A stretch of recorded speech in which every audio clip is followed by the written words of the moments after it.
একদিন একটি ছোট্ট মেয়ে তার বাবার হাত ধরে মেলায় এসেছিল। সেখানে হঠাৎ রঙিন বেলুন, মিষ্টি আর খেলনা দেখে সে খুব খুশি হয়। হঠাৎ সে তার বাবার হাত ফসকে হারিয়ে যায় মেলায়। মেয়েটি খুব ভয় পেয়ে কাঁদতে থাকে। বাবাকে না পেয়ে সে তার মন খারাপ, সে মন খারাপ করে দাঁড়িয়ে আছে, কাঁদছে, বাবা বাবা করে খুব কাঁদছে। হ্যাঁ, ঠিক তখনই একটি লোক এলো, এসে ওকে সাহায্য করার জন্য। কিন্তু মেয়েটি তখন বলল, না, আমি আমার বাবার কাছেই যাব। আমার বাবাকে আমি দেখতে পাচ্ছি না, তো কি হয়েছে, আমার বাবা এক্ষুনি এখানে আসবে।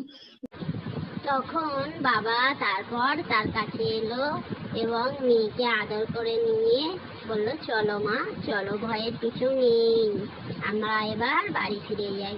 বলে তারা বাড়ি ফিরে চলে গেল।